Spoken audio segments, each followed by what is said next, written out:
You there, H-Man?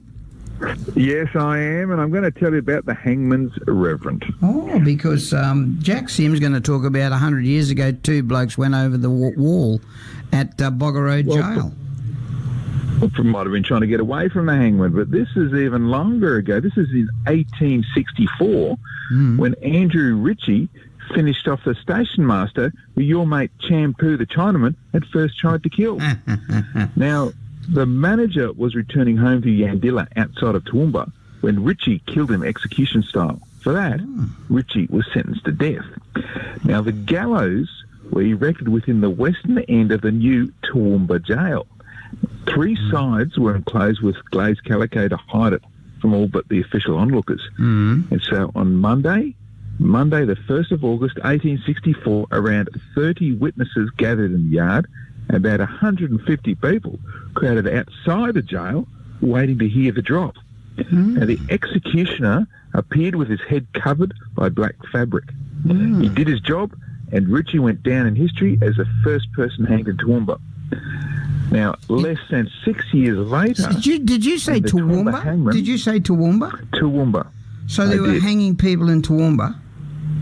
That's right. In fact, less than 6 years after this first one, there were two more in Toowoomba, because the hangman was again called upon, and this time it was a double execution held on the same day. Wow. It was on the 7th of March, 1870, and it was another Monday that again around 30 people assembled in front of the scaffold and along the veranda of the cells. A black cloth ran around the side of the gallows that were facing the town, and outside the jail this time there was hardly anyone there because heavy rain had kept them all away. Now, the two condemned men were marched to the gallows. G. Lee was to hang for murder, and Jackie Winton for the rape of a girl. Now, for one of them, death was mercifully instantaneous, but for the other, it was revived convulsions continued for about 20 minutes. Now, those were the first three hangings in Toowoomba. But forgotten by history, Danny, is the church minister who attended them with varying degrees of success. And his name is the Reverend Dr. William Nelson, and he lived right here in Ipswich. That's right. Now, Ritchie, he was the first hanged. He remained unrepentant despite the Reverend Doctor's prayers. But for Whitten and Lee, though they were the second and third hanged, the minister did very well. Whitten listened intently, and Lee was so moved by the final evening service that he asked the Reverend Doctor to stay with him the following morning. Now, just prior to their hangings, Whitten knelt down and Lee listened intently while the Reverend Dr. Nelson recited a final prayer. Now, it was on another Monday, 17 years later, in 1887, when Reverend Dr. Nelson himself passed away. He was 84 years old and he'd been born in Scotland. There he'd been tutor to the family of Lord Ivory. Now, Lord Ivory was the Solicitor General of Scotland, and three of his sons actually migrated to Ipswich.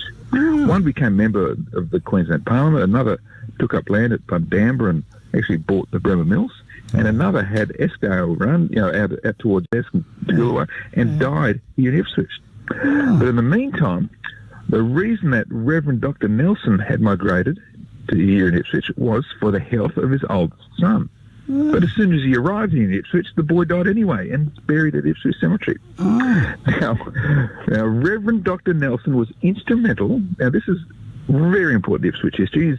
He founded St. Stephen's Presbyterian Church here in Ipswich. And what's more, in 1860, he was elected to represent Westmoreton in the first Queensland Parliament.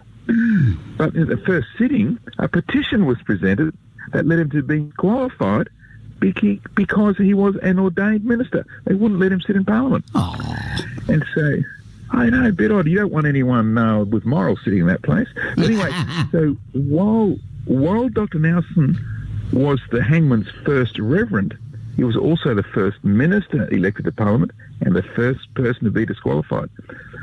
But the hangman's reverend had more to offer to his offspring. You see, his son was Sir Hugh Nelson, and he was a Lieutenant Governor, the President of Legislative Council, and the 11th Premier of Queensland. So, Danny, next hanging you go to, You don't know who you're going to be standing next to. They could be someone super historic in Queensland and Ipswich history. Well, you don't know that, do you? You could be there. In fact, if there's a bloke sleeping in the street here in Brisbane Street, and I would love to go up and talk to him because you just never know what the background of these people are, do you? Like he could have been, and that's what he could have been anyone, and that's why I say all the time, everyone has a story to tell. They may think it's boring themselves, but see, there's some fascinating stories, and you're going to scratch a little bit, but the Reverend, the Hangman's Reverend. Now that's a story that goes straight to the Premier's office. Mate, just quickly, because we've got to get into another interview with Jack Sim about a similar thing, but I remember bumping into an old schoolmate of mine who was walking around in a suit with no shirt on and bare feet, and he was all dirty and that, and he was a check pilot, and his marriage broke up and his kids rejected him and that, and he just sleeps on the streets now. And so you didn't, people look down upon him, yet he was flying big jets in Qantas many years ago. So just be careful who you bang. Everyone needs help, and it's not just those people, but the people around them need help as well. So we all got to be looking after one another. But yeah, everyone's got a story to tell. Everyone's got a history, haven't they? There he is, the man that brings us the history. And what is your website? Yes, go online to historyouthere.com. It's actually Facebook, historyouthere.com, and you'll read about this story and all the stories we've talked about over 3 years. It's always interesting having on the big historian, the Ipswich historian, the only man that knows the stories, Harold the H. One of the great blokes on West Bremer Radio at 8:20.